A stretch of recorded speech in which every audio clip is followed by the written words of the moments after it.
Welcome to the end, William.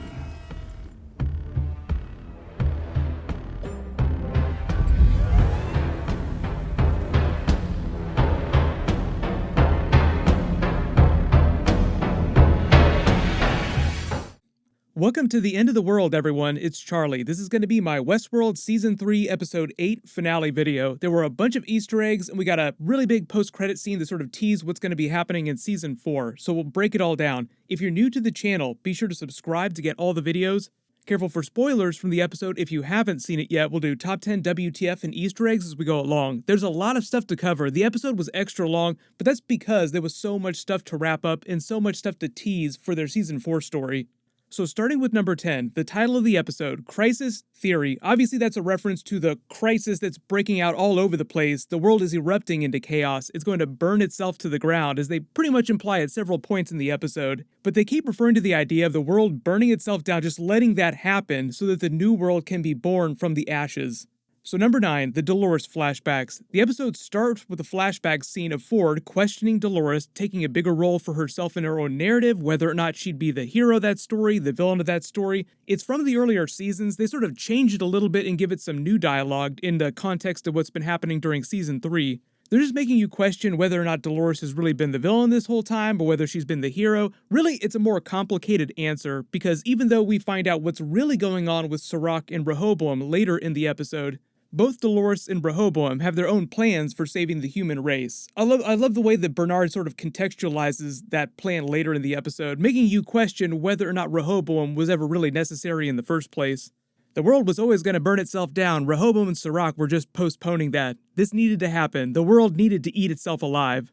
But then number 8, welcome back Lawrence. So Man in Black wants to kill Stubbs and Bernard. We pick up where they left off in last week's episode. He gets a real good shot into Stubbs, and you do kind of wonder what's going on with him now, based on the way they end with Bernard in that final scene. Did he ever get out of that bathtub, or is he still chilling out drinking that cheap booze?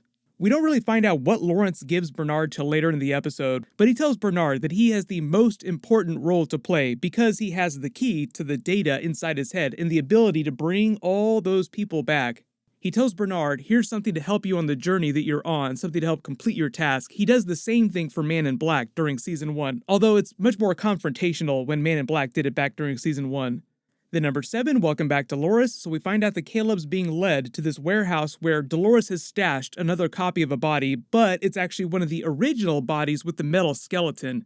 That's meant to be a callback to the montage at the beginning of the episode where they sort of show you Dolores' history as she slowly went through all those different roles at the park, the different narratives. The other important reason why Dolores probably gave herself this older body is because, as she says later when she's fighting Maeve, I was built to last. You're all copies of me. So she's using this body specifically because it's that much stronger. She could have stashed any body she wanted to in this warehouse.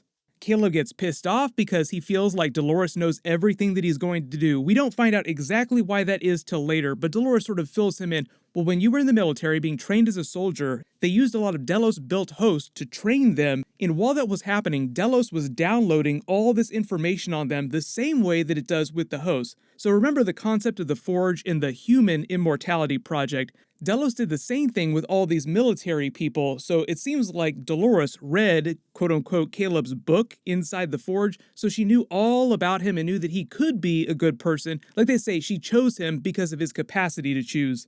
You've done some crappy stuff, you've done some good stuff, but ultimately you are capable of making a choice. And that's a bit of a contrast to Siroc in the episode, who says he completely gave up his ability to choose, giving himself over to Rehoboam. We'll talk about that in a second too. There were a lot of you that had theories about what was really going on with Rehoboam and Siroc.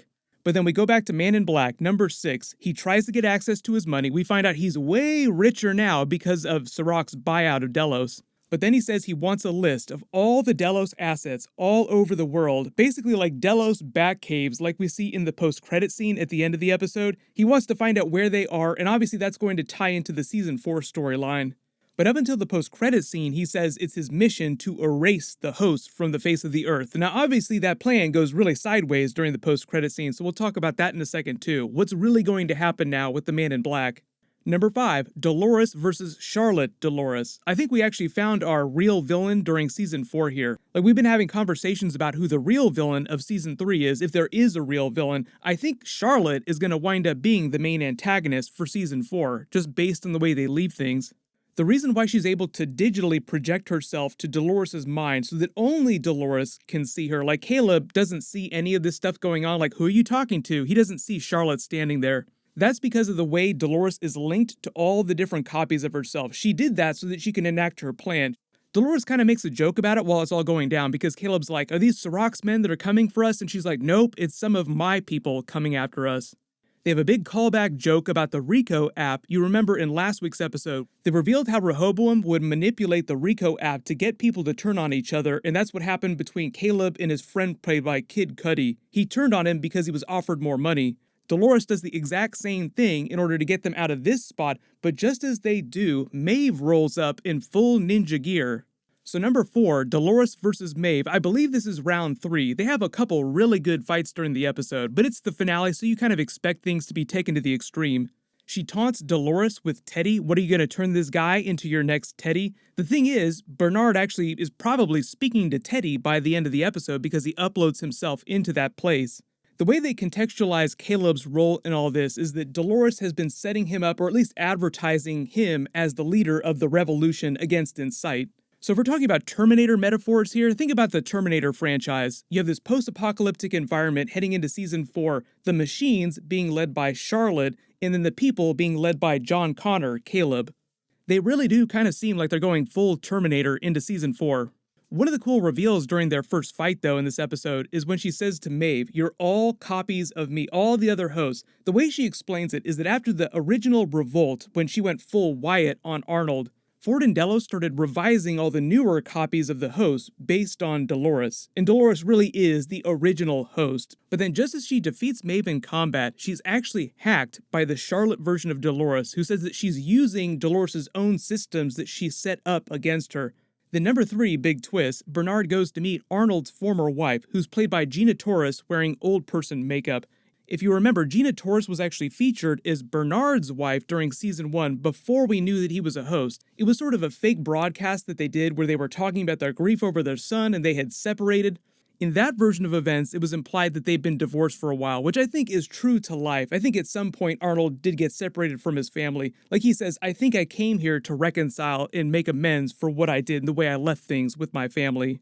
And even though he's not really Arnold, he has a lot of Arnold's memories, so he believes that Charlie really was his son and he lost him. So all that pain and grief is real for him. She helps him work through that, and that sort of gives him the idea that he has at the end of the episode to upload his consciousness into that special place where all the hosts are being stored to get an idea for what's supposed to happen next after the end of the world, as he says it. Then number 2, Caleb destroys Rehoboam with Dolores' help. So even though it seemed like the plan did not go according to Dolores' plan, she secretly sort of engineered things so that it would go down this way. It does make you wonder what was on that thumb drive, if anything was on it.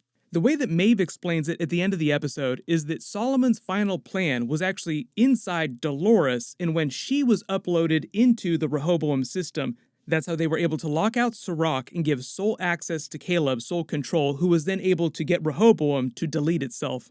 The speech that Dolores goes out on, talking to Maeve, is meant to be a mirror for the speech she had at the beginning of the episode, I choose to see the beauty. It's the same speech that she had in previous seasons, so a lot of these Dolores scenes in the flashbacks are all meant to call back to her flashbacks in earlier seasons. While this is all going down, though, one of the bigger reveals is that Siroc has actually been a finger puppet of Rehoboam this whole time. There were a lot of you that had theories about whether or not Siroc was actually a real person or if he was just a projection of Rehoboam.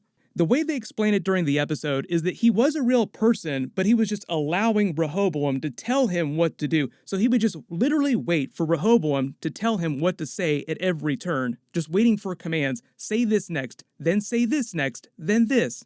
So the fact that Siroc gave up his ability to choose, or his right to choose, is meant to be a contrast to what Dolores said earlier. The reason why you were chosen, Caleb, is because of your ability to choose. So the whole idea in shutting down Rehoboam is that Caleb's saying, I'm giving the human race the ability to choose their own future. But the way that Bernard talks about it is that the human race was always going to burn itself to the ground eventually, and they needed to let it happen in order for something better to be born from the ashes. The way they talk about bringing back all those people from the Forge, all the hosts that uploaded themselves at the end of Season 2, the place where Bernard goes in the post-credit scene, also kind of implies that they might be able to bring Dolores or a version of Dolores back at some point. Then as they walk outside and start watching buildings blowing up around them in Los Angeles, they start playing Pink Floyd's Brain Damage, and Maeve tells Caleb the same speech that she used to tell new guests at the saloon in Westworld. This is the new world, and in this world, you can be anyone you want. So obviously they're going to explore that quote-unquote new world, which sounds very post-apocalyptic, during Season 4. Number 1 WTF is obviously the many different post-credit scenes, so there's a lot of stuff that happens after the credits. Man in Black arrives at the Delos base in Dubai, wearing all black again. He's gone full Man in Black. We find Charlotte in the basement, printing all these copies of hosts, so think of her as the Skynet in this situation, printing all these brand new Terminators. Then she reveals that she's copied Man in Black and turned him into a host, who then proceeds to seemingly kill him. Even though he slits his throat, we don't actually see him die. So it is possible for the real William to come back during Season 4. We don't really know what happens to him, it's just implied that he died. Welcome to the end, William. And if you've seen the Future World movie, which was a sequel to the Westworld movie, that was actually a bit of a plot during that, with them replacing real people with hosts. Then the very final scene is Bernard coming back to his body from that digital forge space where all the copies were stored that they were trying to find during the season. But because he's covered in all that dust, it's implied that a lot of time has gone by, maybe even years. It's kind of hard to tell how much time exactly. We'll have to wonder what happened to Stubbs, if he's still chilling out in that tub or if he eventually climbed out of his own accord. But they have renewed the show for Season 4, but because of the virus delays, I'm assuming they're not going to start filming that till either the end of this year or early next year at some point, so we're probably not going to see Westworld Season 4 until 2022. Everyone, let me know in the comments what was your favorite part of the episode, or if you spotted any really big Easter eggs that I didn't mention during the video. There's a ton of stuff happening tomorrow for May the 4th. Rick and Morty is back with new episodes, so my new Rick and Morty episode will be the next video that I post tomorrow morning. While you wait for that, click here for my brand new Avengers Infinity Saga deleted scene of Doctor Strange becoming Iron Man, and click here for all my Westworld episodes. Thank you so much for watching. Everyone stay safe. I'll see you guys tonight.